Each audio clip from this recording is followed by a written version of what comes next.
Rasulullah SAW mengatakan, ya Jibril, engkau menemani aku dari bumi sampai langit dan sampai kemana-mana engkau menemani.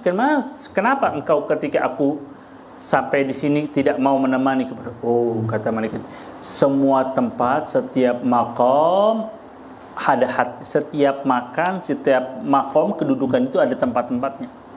Paham? Setiap kedudukan ada tempat-tempat, ada batas-batasnya. Ya kan?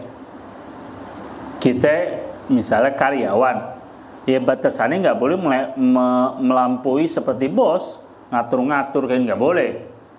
Kita murid, nggak boleh melampaui batasnya seperti guru, nggak bisa. Ada batas-batasannya. Ya kan? Ya, ada batasannya. Ada batas laki-laki sampai sini, batas perempuan di sini. Nggak boleh batas laki melewati batas perempuan. Kan begitu, semuanya ada batas, ada makom-makomnya, ada tempat-tempat kedudukannya, itu ada batasnya. Maka malaikat Jibril itu batasnya sampai di situ. Jika aku masuk saya sejengkal, maka aku akan terbakar, kata malaikat Jibril. Padahal Allah Subhanahu wa taala menciptakan malaikat itu dari apa? Dari nur, cahaya. An-nur al-jismaniyah. Nur dari cahaya al-malaikah itu. Tapi bisa kayak begitu. Padahal manusia diciptain dari apa? Tanah sama cahaya. Bagusan mana? Cahaya dong. Tapi kok bisa begitu? Itulah hebatnya. Maka dibilang dalam ayat Al-Quran, jika manusia bisa taat kepada Allah Subhanahu wa taala dengan ketaatan hakiki, maka kedudukannya melebihi dari malaikat. Manusia. Paham? Kedudukannya lebih dari, kalau itu manusia benar-benar takwa kepada Allah. Kenapa? Kalau malaikat diciptakan oleh Allah tanpa hawa nafsu, dan malaikat diciptakan suruh sujud saya sampai yaumul qiyamah, suruh tasbih bertasbih sampai yaumul qiyamah, begitu. Tapi manusia ada hawa nafsu. Makanya maka dibilangkan, sering dengar kita, oh ini orang manusia yang mengikuti hawa nafsu seperti setan.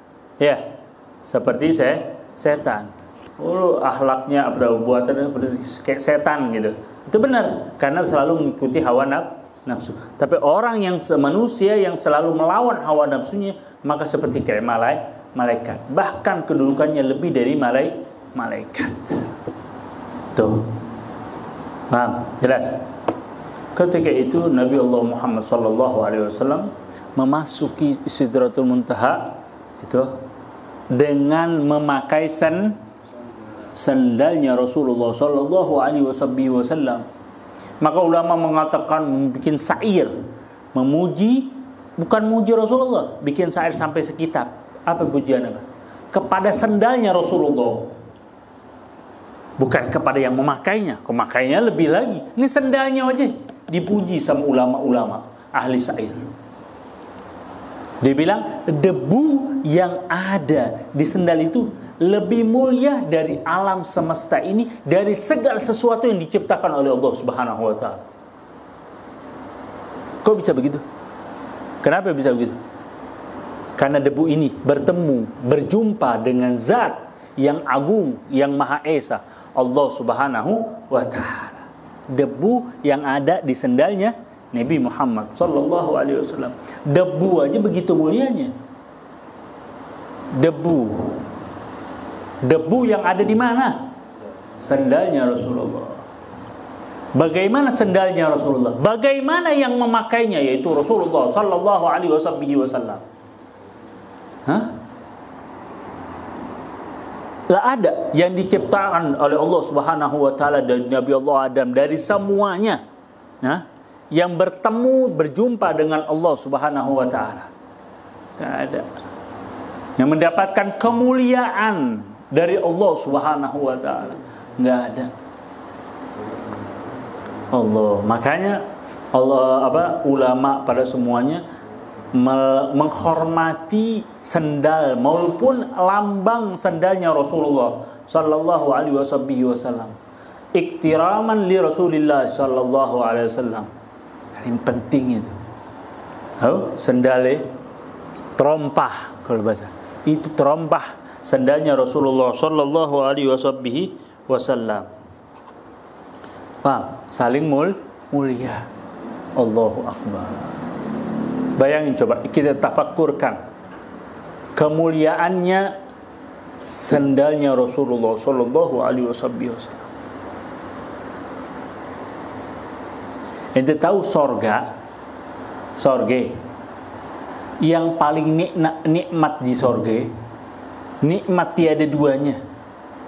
Bahkan ketika diberikan nikmat itu di dalam sorga, orang ahli sorga itu lupa dengan kenikmatan sorga.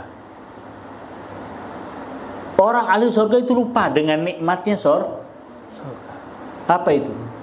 Berjumpa kepada Allah Subhanahu wa ta'ala. Ente tahu sorga itu kan nikmat. Ente tahu kan gimana kedudukan sorga, gimana keistimewaan sorga. Mala ainun ra'at wala udunun sami'at wala khatara qalbal basar. Mata yang tidak pernah melihat kenikmatan, kuping yang tidak mendengar, tidak pernah mendengar kenikmatan yang begitu agung, rasa yang tidak pernah dirasakan nikmat yang paling enak, hati, pikiran tidak pernah terlintas dengan kenikmatan yang begitu agung. Jadi mata, kuping kita terbatas, tidak bisa bukan tidak bisa, nggak bakal nyampe memikirkan dan melihat kenikmatan sorga. Tuh sampai begitu, saling agungnya sorga. Begitu nikmatnya sorga. Lah kita belum meminta, baru terpikir terbesit dari pikiran kita, langsung jadi. Oh enak nih telur bebek, oh enak nih bebek goreng, jadi ada. Jangan kan itu apa aja, ya, kita jadi lelaki yang kuat. Mau hari emang kayak gimana bisa, mau minum-minuman bisa. Di sorga nggak ada yang haram, di sorga nggak ada yang haram, semuanya halal. Sorga nggak ada yang haram, semuanya halal. Sorga kita hidupi nikmat doang, menikmatkan nikmatan yang diciptakan oleh Allah Subhanahu wa ta'ala. Itu sorga.